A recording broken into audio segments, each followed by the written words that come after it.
Olá, alunos do Projeto Carioca 2. Mais uma semana juntos, agora para relembrarmos sobre biodiversidade e seleção natural. De anos para cá, a biodiversidade virou notícia, sendo uma palavra que não é mais científica, mas caiu no uso geral da sociedade. Mas o que realmente significa esta palavra? Biodiversidade é toda a variedade existente dentro e entre os seres vivos, ou seja, inclui a diversidade de seres vivos, a diversidade genética e a diversidade de ecossistemas.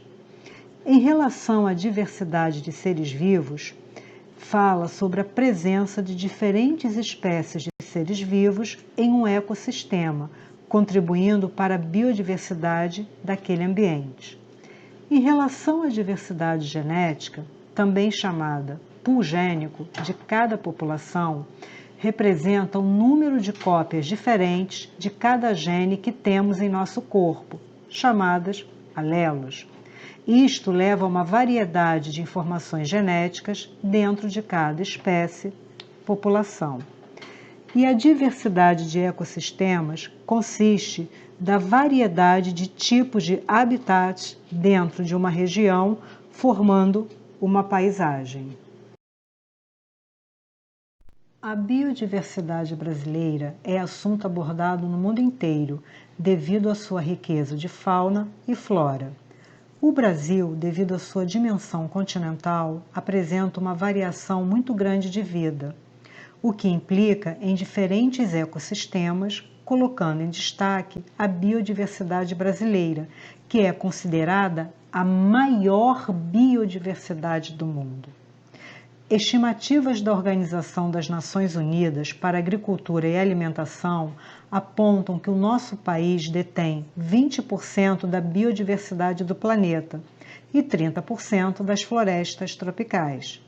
Neste contexto, a biodiversidade brasileira é caracterizada através de biomas, como a floresta amazônica, Mata Atlântica, Pantanal, Cerrado, Caatinga e Pampas.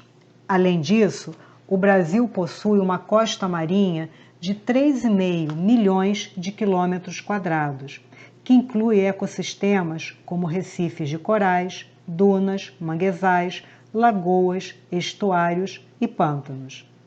Muitas das espécies brasileiras são endêmicas e diversas espécies de plantas são de importância econômica mundial, como é o caso do abacaxi, do amendoim, da castanha do Pará, da mandioca e do caju.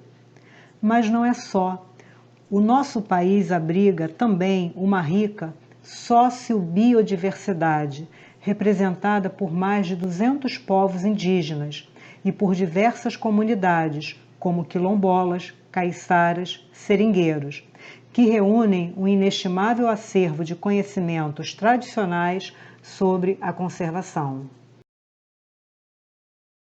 Devido aos danos à biodiversidade terem se intensificado por fatores humanos, uma estratégia de conservação à biodiversidade tem sido adotada na maioria dos países, incluindo o Brasil, que é a criação de áreas naturais de proteção ambiental, chamadas unidades de conservação. Há 12 categorias de unidades de conservação, que são divididas em dois grupos: unidades de conservação de proteção integral e unidades de conservação de uso sustentável. No caso das unidades de conservação de proteção integral, elas são destinadas ao uso indireto dos recursos naturais, como ecoturismo, pesquisas científicas, educação ambiental, mas não são permitidas atividades de consumo, coleta, danos ou destruição dos recursos.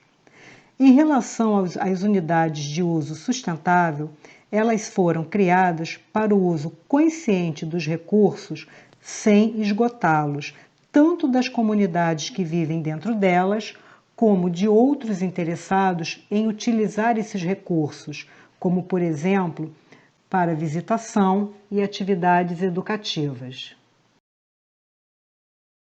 Na página 12, temos a primeira atividade de ciências do material de complementação escolar desta semana. Esta atividade é um desafio. Nela, vocês deverão analisar as 3 regiões do desenho e identificar em qual delas existe maior biodiversidade. Se analisarmos as 3 regiões, veremos que há a mesma quantidade de seres vivos em todas, ou seja, 8. Contudo, na região 1 temos números semelhantes de mariposas azuis, verdes e marrons.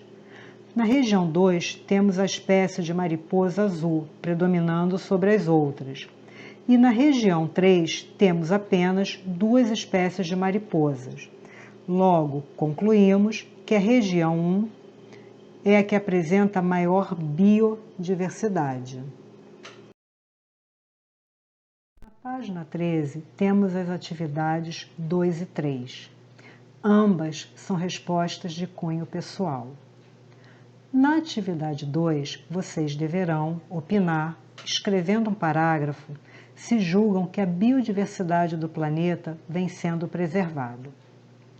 Sabendo que as ações humanas têm prejudicado a biodiversidade do planeta, vocês acham que o homem tem sido responsável pela diminuição da biodiversidade?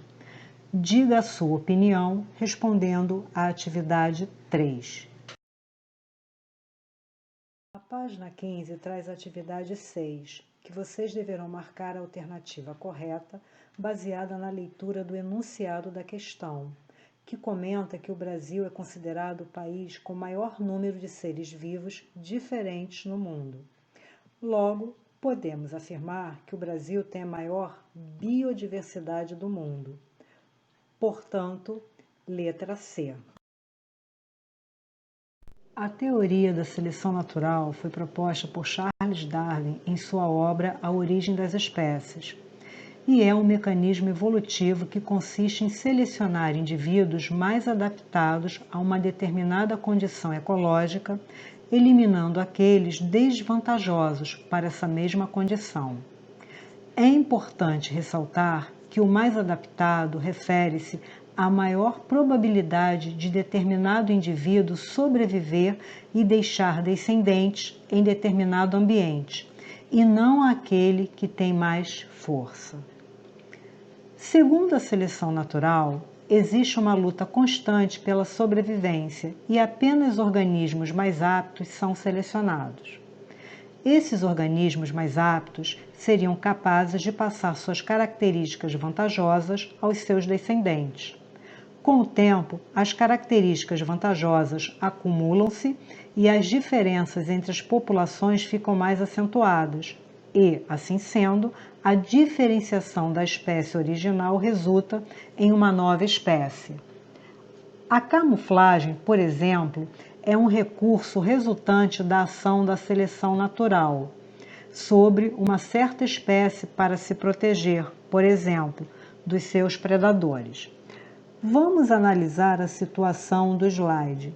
O pássaro tende a comer com mais facilidade os besouros verdes, ou seja, aqueles besouros que não carregam o gene para a coloração marrom.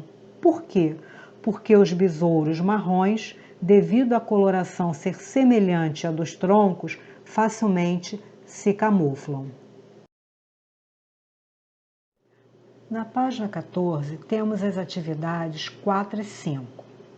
A atividade 4 solicita que vocês procurem no dicionário o significado da palavra camuflagem.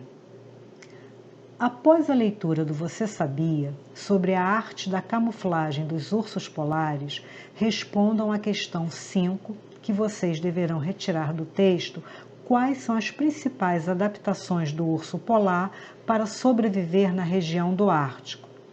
Para facilitar vocês a responderem à questão, leiam com bastante atenção o que está sublinhado em azul e vermelho no texto. Para finalizar as nossas atividades de ciências desta semana, na página 15 temos a atividade 7, que vocês deverão, após ler o enunciado da questão, marcar a alternativa correta. Sabemos que a seleção natural é um importante mecanismo da evolução. De acordo com essa teoria, podemos afirmar que os organismos mais aptos sobrevivem e se reproduzem no ambiente. Portanto, a alternativa C é a correta. Tudo na vida tem um começo, meio e fim, ou seja, tudo passa. Essa situação que estamos vivendo também vai passar. Um beijo e até a próxima videoaula.